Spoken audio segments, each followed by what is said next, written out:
Sasha Stone is with us now. Sasha, how are you? Oh, I'm fine. Hi, is this Glenn? Am I speaking with Glenn Beck? Yeah, probably something Wow. you never thought you would do.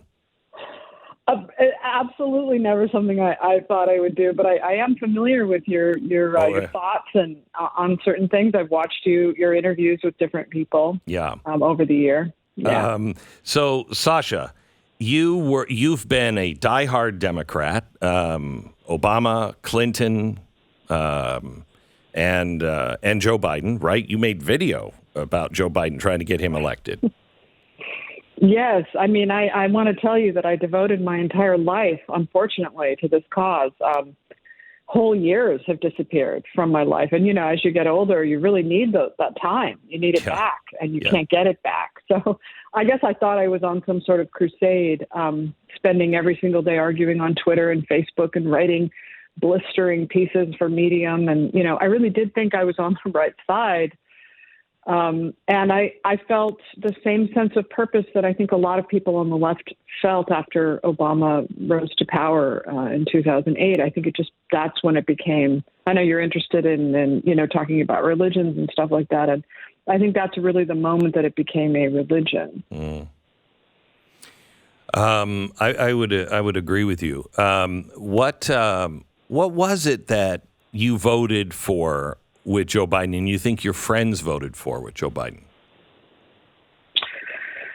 Well, for me, it was strategic partly, but also I had sort of an emotional connection to him somehow. I had over the years. I don't know where it came from, but I liked him. He reminded me of my dad, and I thought he was a good guy. But, you have to remember that on our side, like we actually, it's weird that people with so much power and wealth that dominate almost every institution would feel like they're the ones who are besieged, that they're the oppressed side. And I think that's what we definitely convinced ourselves, that we were stopping, Hitler. And I believe that Joe Biden was the only one who could do it. But I did get a lot of heat from my my friends who didn't think Biden was the guy. And I feel sort of somewhat guilty about that I didn't see it. I just thought, he'll win and that'll be fine. And, everything will be back to quote unquote normal in America. And what that meant was rolling back the forward motion of this country to the Obama administration, to the Obama era. I think that's what everybody was thinking. But what I've learned in the past few years is you can't go back.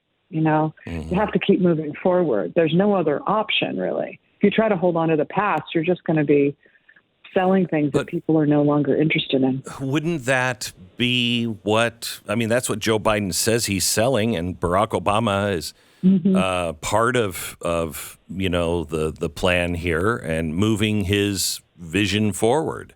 Isn't that what he did? Absolutely. And I think that's the problem, is that they're so desperately trying to cling to the utopia that we all built, that they've lost sight of reality, the reality of most Americans, the reality that America has changed, the world has changed, the left has changed. And I don't think that they see that. They're just desperate to hold on to the past. And I think they see it as, and I've started to see it as, a fight between Obama's America and Trump's America, which is a little like the moment that, back in the 60s when they were switching from JFK to Nixon. Nixon was sort of like the disruptor. And then eventually they moved to Reagan in 1980, and then the whole pendulum shifted to the right. I think that's sort of where we are now. We're in that struggle phase of a disruptor that's breaking up the status quo as the pendulum is beginning to swing to the right, but it's going to be a while before we get there. And it might not get there if the Democrats hold on to power. They're not going to let that happen. I'm sure we disagree on still a lot of stuff. You wouldn't consider yourself a conservative. You're just a traditional liberal, I'm guessing. Well, I am in sort of a strange place because I was telling one of my best friends, my friends basically no longer speak to me. Most of them don't, because we don't really have anything to talk about. But I kept saying no. I mean, and all this time, my policies haven't changed in my mind. Like the things the one area where my mind has changed a little bit is with abortion. I used to be one of those people, but I've seen the other side of it. I see things from the perspective of the right now, and I understand why this is something that they've been fighting for decades, So I do struggle with these things. I find myself in an in-between place. I'm not really sure where I would go politically, when faced with a ballot. I live in California, so it doesn't really matter. Anyway. It's such a deep blue state that my vote is meaningless, So I don't have to, like if I lived in Pennsylvania or Arizona, honestly, I'm pretty sure I would just be voting red. I voted for the recall, and I voted for Larry Elder for that. So I'm just one of those independents that's going to take every election as it comes and decide, on the spot. But no, I'm not a traditional conservative, the way that you are, for instance. And, Yeah. I don't have that sort of sense of purpose, I think, that a lot of people on the right have. So what was it that broke the camel's back? Well, I'm not really sure what happened in my brain that changed the way that I saw the world, but I know it happened in 2020. I know it happened once the protests and the riots broke out, and then watching the media cover it up and change the story and change the narrative. And then as we headed into the election, I just kept seeing how there was a sort of an administrative state that was taking over the democratic process. That's how I saw it anyway. And I was sort of blown away by that. I'd never seen anything like that before, but there was so much money and power invested in bringing down a duly elected president that they didn't like. Right. And that's what started. But you didn't like Donald Trump, or did you? Well, that was the hard thing. And the weird thing is that when I decided to, you talk about this a lot, actually, Glenn, which is the dehumanization of whole groups of people that is reminiscent of Nazi Germany. And I felt that when I was on Twitter, I was part of that. And it gave me a chill that I was dehumanizing a whole group of people. And I thought, where does this end? Where does all of this hatred every single day go? They think the right is the side with the hate, but they're not. It's the left. And so I started in my way of trying to get to know this world. I began watching Trump rallies, and I watched all of his. I still to this day, I've seen every single Trump rally, looking for that smoking gun that would say, yes, he's a terrible racist, fascist, selling hate. But I didn't see that with Trump. In fact, it's hard to watch him and not like him because he's charming and charismatic and funny. And funny, people who really hate him, and they've missed a really good time on his rallies. He's funny. He's very funny. He is really funny, and it was more than that. I was in such a dark place, and nobody believes me on this, but the only moments of joy I had was watching those rallies because everybody was happy. It was kind of like the people of Whoville when the Grinch has taken away all of their toys and their Christmas tree and everything, and he's waiting to watch them suffer. But they don't. They sing, and they're happy. And I was watching this, and I was thinking, and then I started to look forward to his rallies. I'm like, okay, let's see. The music would start, and he'd come out, and it was just a love fest, of people who had hope, that he gave them hope. And I didn't see the cult. I see the cult more on the left than I do on the right. And people don't know this about Trump, but he makes a lot of jokes at his own expense. Mm-hmm. And when I explain this to people, like the one where he says that the guy, one of the governors or something, plucked a hair off of his head, and he's like, and we went looking for that hair because he couldn't afford to lose one hair. But he's always making jokes at his own expense, jokes about his vanity, and he's funny. But hang on. So you watched all of these, and yet you voted and made videos about Joe Biden, right? No, I mean, I had done all that before. Oh, before. So all right. On the Biden train, in 2019. Okay. And as I was heading into the 2020 election, I was talking to my friends. I had two friends that are Trump haters. In fact, they won't even speak to me now really about Trump. They call him evil.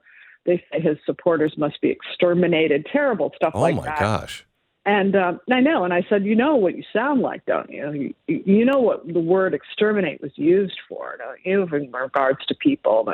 And that did shut them up for a minute, but they're so full of hate. I've never seen anything like this in my entire life, honestly, that kind of dehumanization. But I kept saying to them, I'm not so sure about Biden. I don't think he should be president. And they're like, well, what do you think? What's the alternative? Trump is way worse. And I said, I don't know. I'm seeing this sort of bizarre new religion that's overtaken the left, and he's going to usher that into government. And that's really dangerous. And he's old. And I mean, I not old as in that's a bad thing, but I could see that he was declining. Yeah. Since I saw him at a luncheon in 2019, he was already starting to decline mentally. And I'd seen my dad go through dementia the year before, and I was recognizing a lot of the same downward patterns that my dad went through.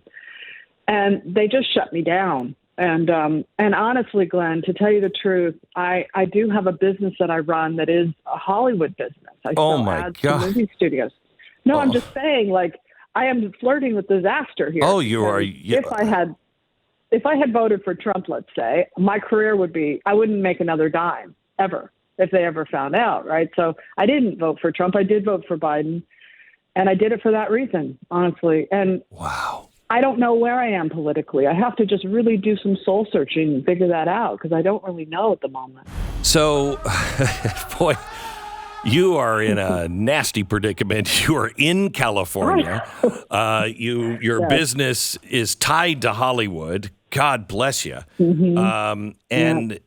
But you're not shy about things now. You've got a great Substack, and Thank you. You wrote an article, "How Joe Biden Lost My Vote," and it was heartening to see somebody that had taken their own education and decided this might take me places I don't want to go, but I want to know the truth. Is that how you would describe what you did? That's a absolutely brilliant way of describing it. That is where my mind took me. It's taken me down a lot of rabbit holes over the years. Watergate, the Salem witch trials, World War II. I'm a fanatic for that. And so when I find that something doesn't seem quite right, I have to sort of investigate it. And I feel like that the truth matters to me. This is what I've found now in my life, is that matters more than just about anything except my daughter, probably, maybe my dogs. But I mean, it matters that, that we see the truth, that we can speak the truth, that I can speak the truth. I grew up in a country, the left was always the counterculture. So, we were encouraged to speak the truth always. And now I'm being asked to modify my version, to believe a lot of lies about people. And I feel like the only thing that really matters to me right now is giving some relief to the other half of the country, to the people who are being treated so terribly on almost every level. Once I started to get to know this world, I began watching documentaries in the Oscar race, because that's what I write about, the Oscars.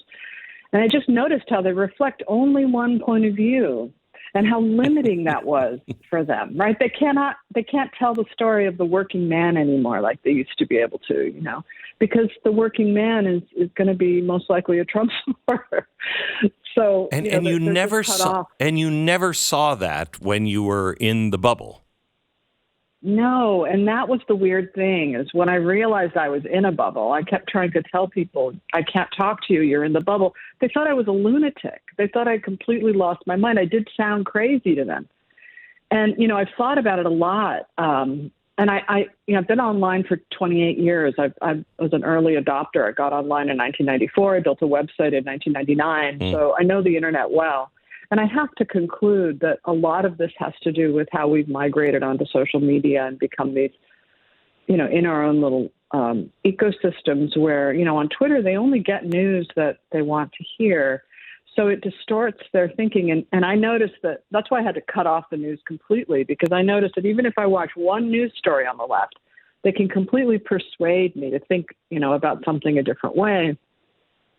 But it's one thing if you're getting that from both sides and you're deciding for yourself, Yes. And it's another thing when you're only watching the one version. And I've just found that, honestly, the more critical thinkers, the more intelligent people, this is so terrible to say, but they're on the right now. They're not on the left anymore. The left has, become a movement that they believe they have all the answers now. And the answers are found in ranking people by race and gender, not by class or economics. Or by I think character. they think that's, or by character, right.